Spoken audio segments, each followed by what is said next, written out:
자기를 위하여 재물을 쌓아두고 하나님께 대하여 부유하지 못한 자가 이와 같으니라.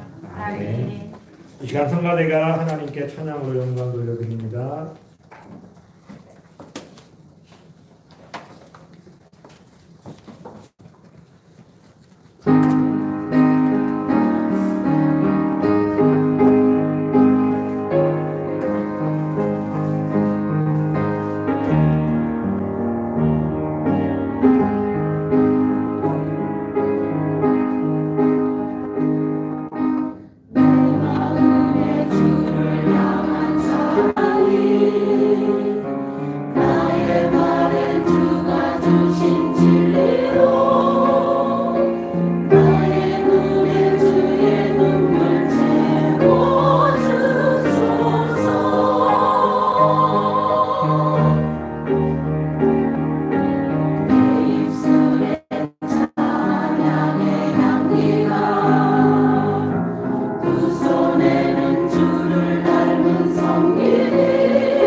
할렐루야. 우리 인사합니다. 주님의 이름으로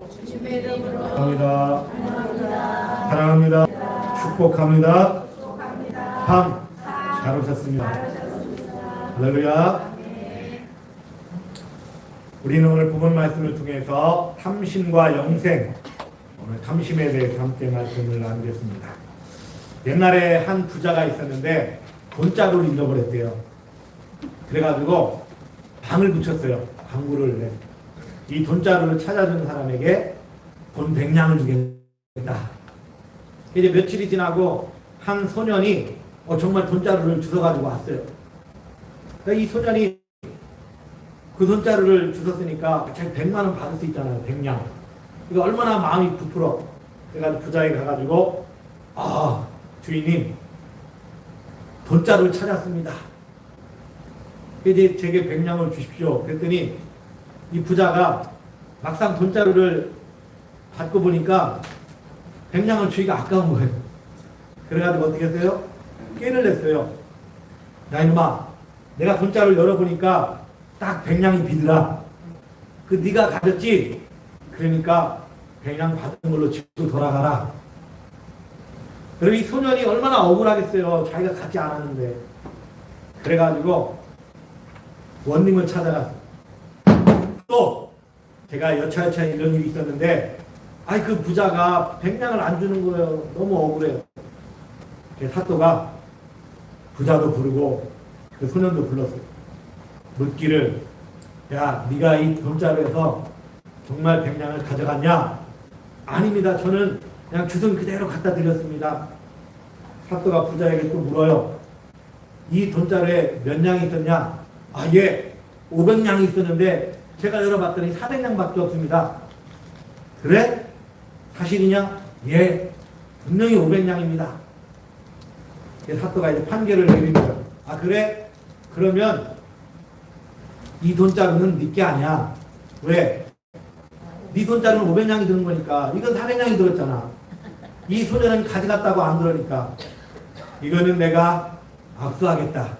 그리고 찾을 때까지 기간 동안 주인이 안 나타나면 반은 이제 나라 가난한 사람들에게 쓰고 반은 이 소년에게 주겠다. 아주 명판결을 내렸죠. 그럼 이 부자는요 너무 욕심을 부리다가 있는 것마저 다 잃어버리게 된 거야. 여러분, 성경에서 말한 탐심은 뭘까요? 탐심은 더 이게 탐심이에요. 뭐가? 더 좋은 것, 더 많은 것, 더 큰 것, 자꾸 더 하는 게 뭐예요? 이게 탐심이라는 거예요. 우리 옛말에 그런 말 있잖아요.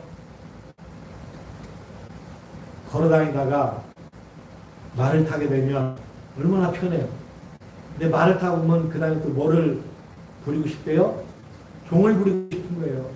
자기가 직접 말을 끌고 다니다 불편하니까 종을 부려가지고 종이 끌고 다니고 나는 딱 타고 다니고. 이게 우리 인간의 탐심이라는 거예요. 성경은 탐심을 우상숭배라고 말합니다. 탐심은 우상숭배. 마치 하나님보다 우상을 더 섬기는 것과 같다는 것. 그래서 성경에 재물에 대한, 돈에 대한 만몬, 이 우상이라고 그러죠.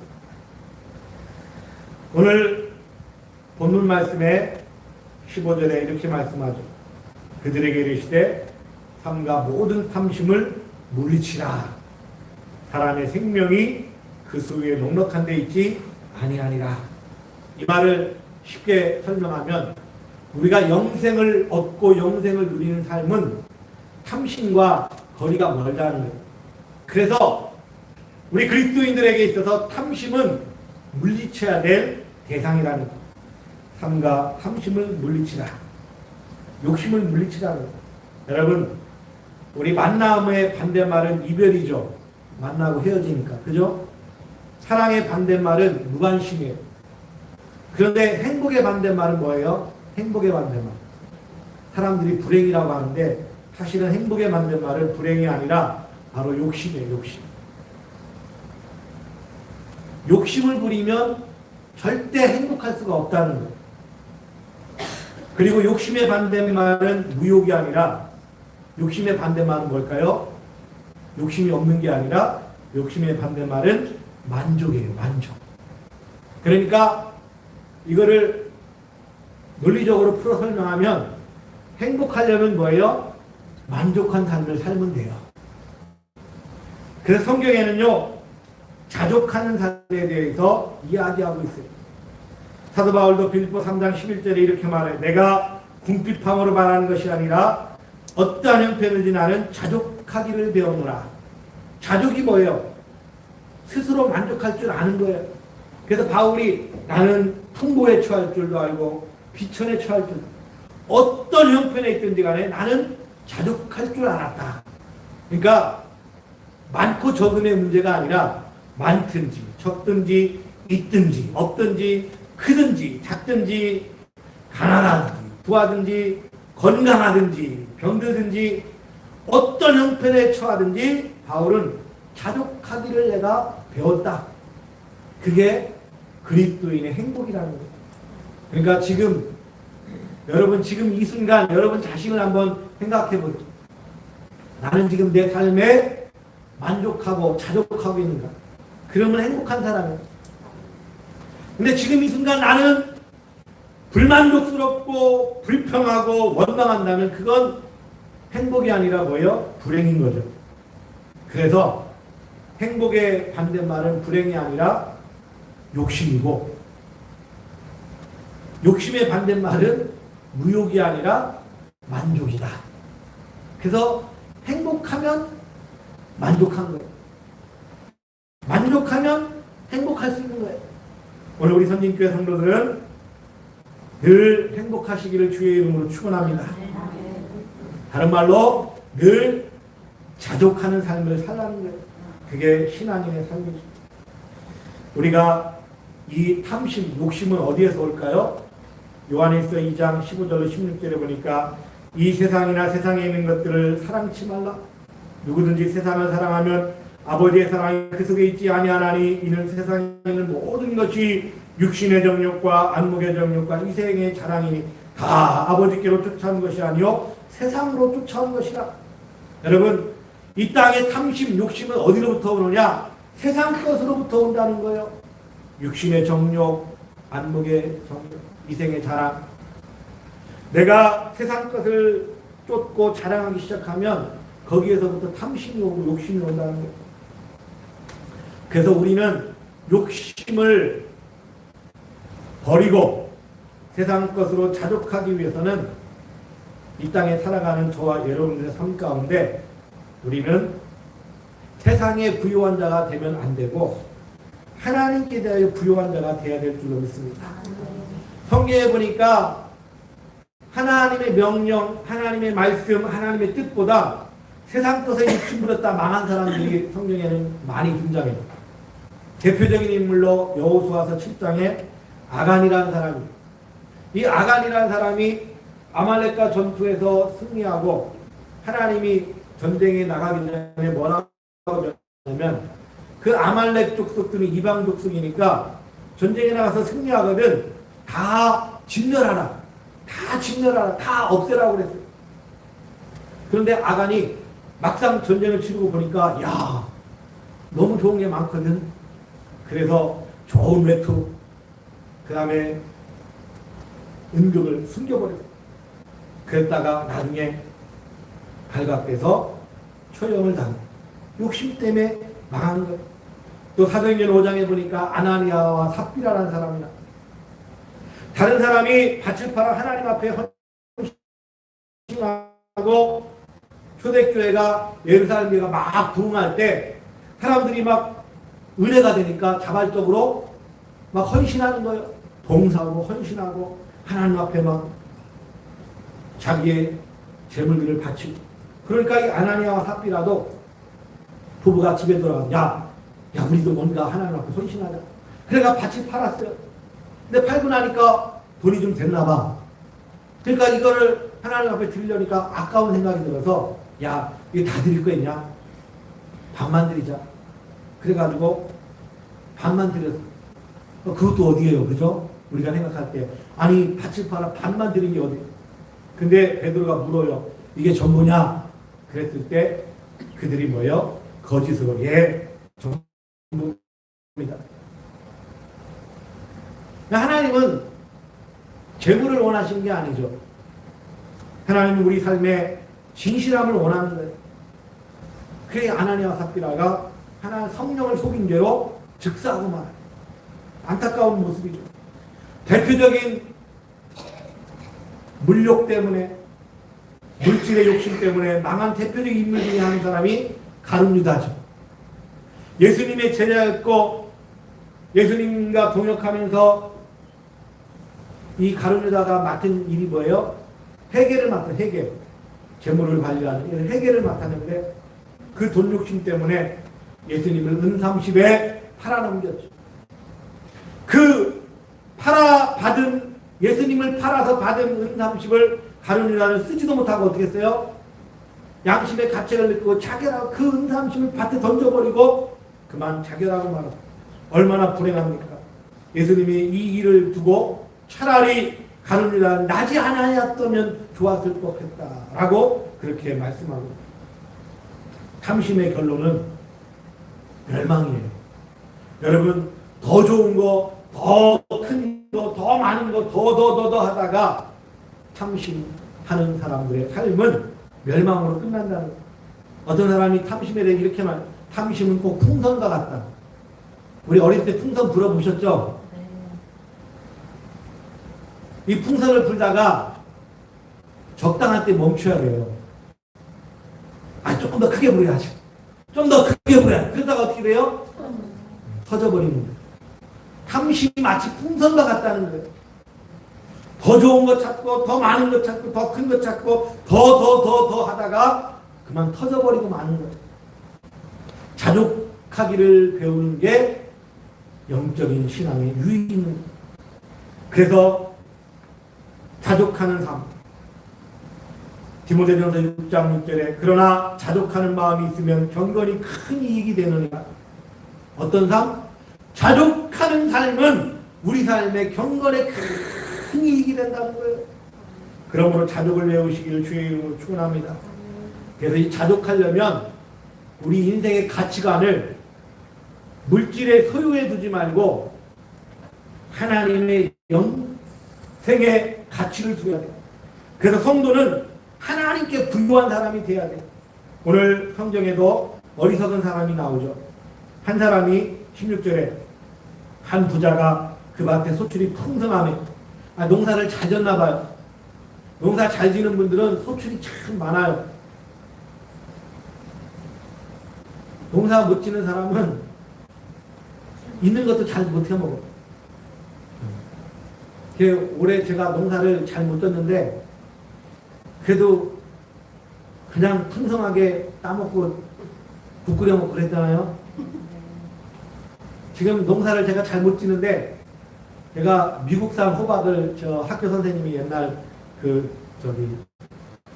장애 담당 선생님이 농사를 잘 졌어요. 있을 때 여기 호박씨를 주고 갔어요.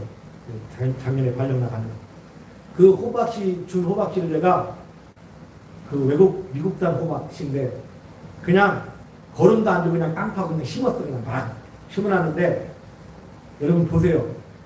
호박잎이 그냥 이따만한 줄고 얼마나 잘 됐는지. 그 지붕에 노란 호박이 주렁주렁 져요. 그 호박 원하시는 분들은 따가셔. 마음껏 따가셔도 돼. 저는 잘 많이 안 먹으니까 마음껏 따가셔. 저기 아마 익으면 약간 주황색처럼 되더라고요. 죽소 먹으면 참 맛있어. 우체국 지붕에도 지금 이만한 거 하나 열렸고 많이 열렸어요. 여러분, 오늘 이 부자가 농사를 잘 졌나봐. 소출이 많아가지고 지금 있는 곳간이 부족해. 그래서 창고를 더 크게 짓고 더 많이 쌓아두리라. 그리고 19절에 자기에게 말하는 거예요. 내 영혼아 여러 해 동안 쓸 풍성한 곡식을 쌓아두었으니까 평안히 쉬고 먹고 마시고 즐거워하자. 그런데 이 부자에게 20절에 하나님이 이렇게 말씀하시죠. 어리석은 자여 어리석은가요? 오늘 밤 내 영혼을 도로 찾으리니 하나님이 그 영혼을 데려가신다는 거예요. 그러면 그 곳간에 풍성하게 쌓은 그 모든 소출이 누구의 것이 돼요? 타인의 것이 돼버린 거예요. 그 사람 못 먹어요. 아무것도 못 누려요. 그러니까 재물을 자기를 위해 쌓아두는 사람은 뭐예요? 어리석은 사람이라는 거예요. 하나님께 대하여 부유하지 못한 자가 이와 같다는 거예요. 오늘 이 말씀을 통해 우리가 우리 삶의 가치를 이 땅에 두면 안 된다는 거예요. 그래서 어떤 철학자가 이런 말을 했어요. 지혜로운 사람은 소유지향적인 삶이 아니라 존재지향적인 삶을 살아야 된다. 소유지향적인 삶은 오늘 이 부자와 같은 거예요. 그냥 무조건 내가 많이 쌓아두고 내가 더 많이 더 좋은 거 더 큰 거 무조건 쌓아두는 거. 이게 소유지향적인 삶. 그런데 존재지향적인 삶은 그걸 왜 쌓아두냐? 무엇을 위해 쌓아두냐? 이 쌓아두는 가치가 무엇이냐? 이거를 먼저 생각하고 먼저 아는 사람이라는. 물론 쌓아둘 수 있죠. 근데 그게 오늘 부자처럼 내 영혼아 자기만을 위한 쌓아둠, 자기만을 위한 부유함은 어리석은 거라고. 내가 쌓아두더라도 이 쌓아둠이 내 이웃을 위해서, 내 나라와 내 민족을 위해서, 더 나아가 하나님의 영광을 위해서 이거를 가치 있게 쓰겠다. 그게 존재지향적인 사람이라, 가치지향적인 사람이라는 거예요. 오늘 우리 그리스도인들은, 오늘 우리 선지교회 성도들은 내 삶의 이유가 첫째 뭐예요? 하나님의 영광을 위한 삶이 돼야 돼요. 할렐루야.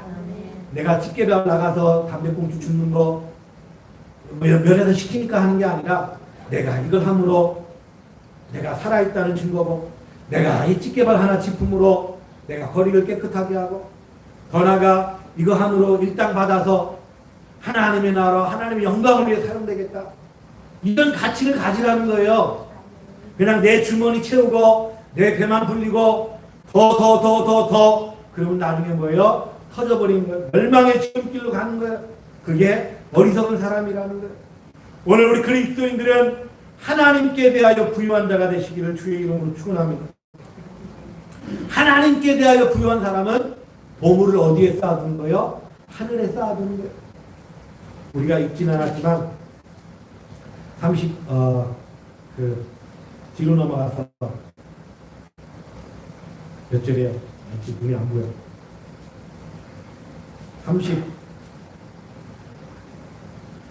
어디 갔어? 34절. 너희 보물이 있는 곳에 너희 마음도 있으리라. 그래서 우리가 보물을 어디에 쌓아둬야 되느냐? 하늘에 쌓아두는. 그 하늘에 쌓아두는 방법이 뭐냐? 하나님의 나라와 하나님의 의를 구하는 것. 그래서 가난한 자들에게 베풀고 섬겨주고, 이 땅에 살아가는 동안 나누고 섬기는 삶이 돼야 되는 거예요. 여러분, 하나님께 대해 부유한 자들은 보물을 하늘에 쌓아둬. 그러면 여러분들의 보물은 뭘까요? 일평생 지금 우리 권사님들 80평생, 70평생 살아오시면서 여러분 보물이 뭐예요? 몰라요? 보물 없어요? 집에 금고도 있고 다 있더만. 보니까 창고도 많고 다 있더만. 여러분 보물 뭐예요? 어떤 사람은 아이 목사님 그거요. 뭐니 해도 머니가 최고죠. 그런 분이 있고, 또 어떤 분은 저희 보물은요 우리 손자예요. 얼마나 귀여운, 얼마나 예쁜지 몰라. 어떤 사람은 보물이 자기 아들, 우리 아들이 최고지. 봐요, 잘생겼죠. 또 어떤 사람들은 딸을 그렇게 좋아한다. 우리 딸이 보물이지. 연아들 부럽지 않아요? 우리 딸만 있으면 나는 행복해요. 우리 딸이 얼마나 잘하는지 몰라요. 때마다 먹을 거 보내주죠. 때마다 입을 거 보내주죠. 우리 자녀가 얼마나 자녀가 자식이 보물인 사람이 있죠. 또 어떤 사람은요, 명예가 보물인 사람이에요. 명예. 내가 어디 방범대장이다. 그냥 그게 명예인 거예요. 내가 어디 지역구 내가 지역 위원장이다. 그게 명예가 보물이다. 그게 누가 그거 몰라주고 누가 인사 안 하면 아이 위원장님한테 인사 안 하나. 그럼 한 자리 하는 게 그게 보물인 사람도 있어요. 여러분 무엇이 보물이든지 여러분들이 가지고 있는 보물 있죠? 다 있어요. 그 해에 농사 든 게 보물인 사람도 있잖아요. 그 해에 수고하고 힘써서 그물을 내리고 낚싯줄 내리고 그래가지고 창고에 가득 담아놓은 꽃게와 우럭과 놀래미가 보물인 것도 있죠. 여러분 그것이 무엇이든 간에 그 보물을 가지고 가장 소중한 거, 가장 귀한 거, 가장 고귀한 그 보물을 내 영혼만 위해서 쌓아두고 내 영혼아 먹고 마시고 쉬자 즐거워하자 이거는 뭐예요? 어리석은 거라는 거예요. 하나님의 영광을 위해서 하늘에 쌓아두시기를 주의 이름으로 축원합니다. 그럼 하늘에 쌓아두는 방법이 뭐라고요? 여러분들의 삶을 여러분들의 보물을 가치 있는 데 쓰는 거예요. 가치 있는 데. 가치 있는 데 쓰는 게 뭐예요? 이웃을 위해서, 타인을 위해서, 사회를 위해서, 나라 민족을 위해서, 어려운 사람들, 배고픈 사람들을 위해서 나누고 베풀라는 거예요. 하나님의 영광을 위해서 사용하라는 거예요.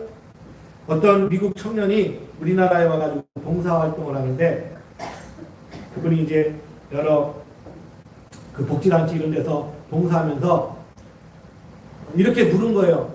아, 내가 한국에 와보니까 한국 부모님들이 이해가 안 되는. 왜? 뭐가 이해가 안 되는?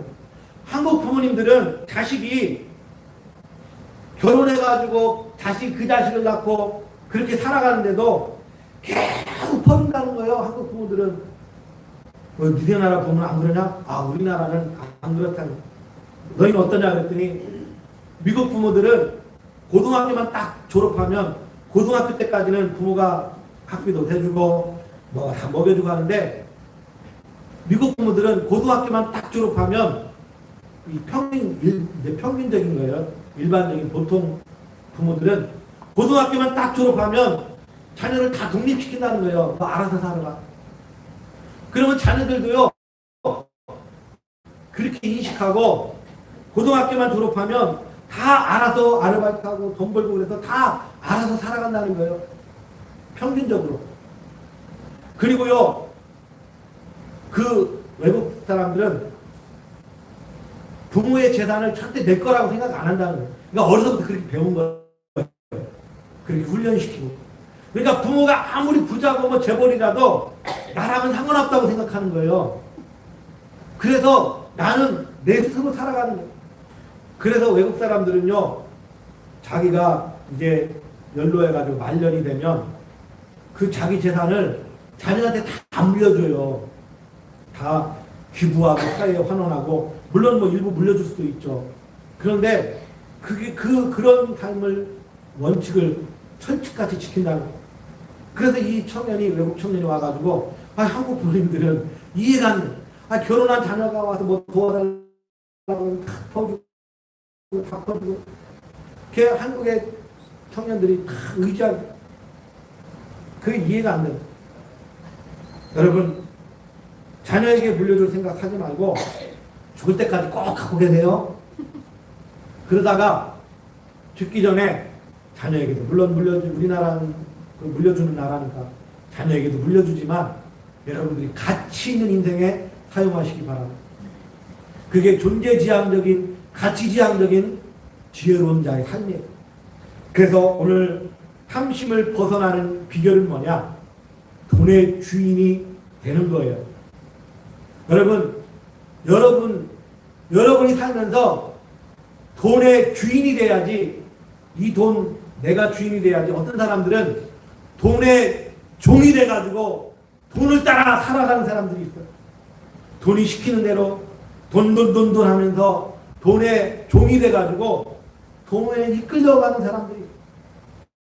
여러분 우리 그리스도인들은 돈의 종이 되지 말고 돈의 주인이 되어서 돈의 주인이 된다는 게 뭐예요?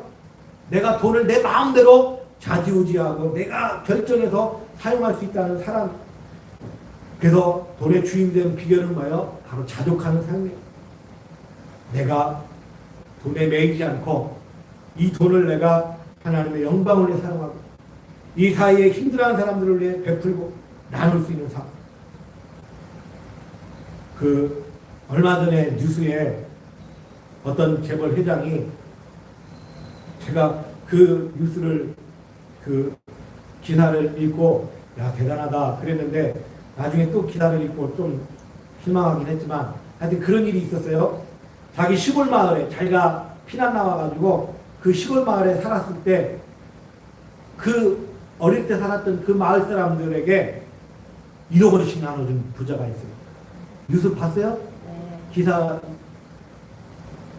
그 마을 사람들이 이장이 와가지고 통장 좀 줘봐 그랬다는 거예요. 그러니까 마을 사람들이 노인네들 거의 뭐 요즘에 시골 다 노인네들만 사니까 노인네들이 이장한테 통장 뭐 하게 해. 말은 안 하고 처음에 말은 안 하고 통장 좀 줘봐. 이장이 다 통장들을 다 조사해 간 거예요. 그랬더니 어느 날 마을 이장이 통장들을 확인해 보세요. 그 광고를 한 거예요. 그 마을 주민들 통장을 확인해 보니까 이 뭐야 이게? 처음에 눈을 의심했다는 거예요. 그 지역에 사는 횟수와 여러 가지를 따져가지고 똑같이 준 게 아니고 보니까 다 이렇게 분배를 했더라고 차별적으로. 그 마을에 사는 지 얼마 안 된 사람은 옛날 사람이 아니잖아. 그러니까 그거를 다 조사해가지고 오래 살고 그런 사람들은 한 1억 정도 주고 그렇지 않은 사람들 조금 약간 구별을 했더라고. 그래갖고 평균 1억씩 그 마을 사람들에게 다 나눠준 거예요. 그 마을 사람은 뜬금없이 행제했죠. 여러분 아무리 재벌이지만 그런 마음을 갖는다는 게 쉬워요, 어려워요? 여러분들 같으면 여러분 있는 돈 대청도 사는 사람들한테 다 나눠줄 수 있어요? 내 재산? 목사님 줄 게 있어야 주죠. 줄 게 있어도 못 줘요. 보통 사람은. 적어도 우리 그리스도인들은 내 소유만을 위해서 사는 인생이 아니라 내 소유를 가지고 하나님의 영광을 위해 살아가는. 그래서 탐심을 버리고 무엇을 위해서? 영생을 위해 살자는 거예요. 할렐루야. 그래서 영생을 위해 사는 삶은 주님을 따르는 삶이에요. 요한복음 14장 6절에 예수께서 가라사대 내가 길이요 진리요 생명이니 나로 말미암지 않고는 아버지께 올 자가 없다. 영생을 취하는 삶이 뭐냐? 주님을 따르는 삶이에요. 그 다음에 하나님의 말씀을 의지하는 삶이에요. 시편 19편 7절에 여호와의 율법은 완전하여 영혼을 소성케 하고 여호와의 증거는 확실하여 웃는 자로 지혜롭게 하는. 우리가 하나님의 말씀을 따라 살며 우리의 삶에 지혜를 주셔요. 지혜로운 자는 자기 소유만을 위해 살지 않고 지혜로운 자는 하나님께 대하여 부유한 삶을 사는 거예요. 여러분 하나님께 대해서 부유한 삶을 살기 바랍니다. 여러분 예수 믿는 사람은 절대 인색하면 안 돼요. 절대 인색하면. 여기 인색한 거와 겸허하고 금검절약하는 거와는 다른 거예요. 여러분 겸손하고 금검절약하는 사람은 인색하지 않아요. 금검절약하는 사람은 삶을 절약하면서 아끼지만 하나님의 영광을 위해서 사회를 위해서 쓸 때는 과감하게 쓸 줄 아는 사람. 이게 겸허하고 금검절약하는 사람. 근데 인색한 사람은 절대 남을 위해 베풀지 않아. 베풀 줄 몰라요. 나눌 줄 몰라요. 손톱만큼도 콩 한 쪽도 나누지 않는 사람. 이게 인색한 사람. 근데 예수 믿는 사람은 절대 인색한 사람이 되면 안 돼요. 왜? 성도는 하나님께로 받았기 때문에. 하나님이 우리를 구원해 주셨고 우리에게 은혜 주셨으니까 너도 받았으니 너도 뭐예요? 베풀라는 거예요. 주님이 말씀하잖아요. 내가 너희에게 섬겼으니 너희도 섬기라는 거예요. 할렐루야. 그러니까 우리 그리스도인들은 절대 인색하면 안 돼요. 주님을 따르는 사람은 하나님의 말씀을 따르는 사람은 그리고 섬기고 나누는 삶이 돼야 돼요.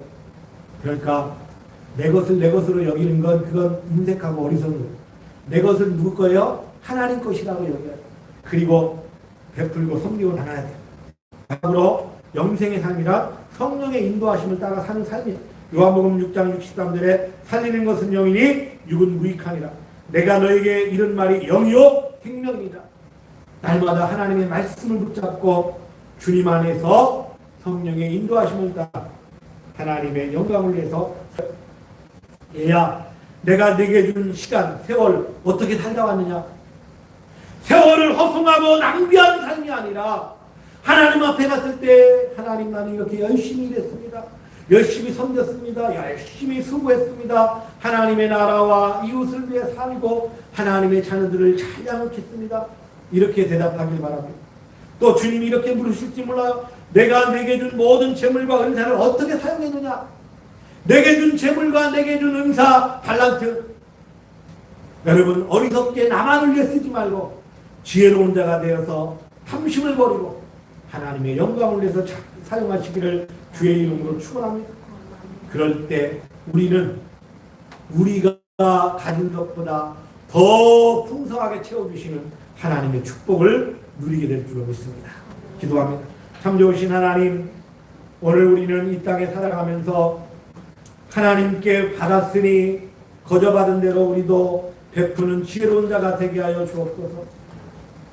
아버지 하나님, 소유지향적인 내 욕심만 채우는 인생이 아니라 존재지향적인, 가치지향적인 하나님의 영광을 위한 삶을 살게 하시고 이 나라의 민족을 위해서 또 이 사회와 이 땅에 우리 죽어져가는 많은 영혼들을 위해서 베풀고 섬기고 그들을 사랑하고 나눌 줄 아는 하나님, 영적인 하나님의 백성들 될 수 있도록 기름 부어 축복해 주옵소서. 그러므로 말미암아 하나님의 사랑이 더해지는 영생의 삶을 누리는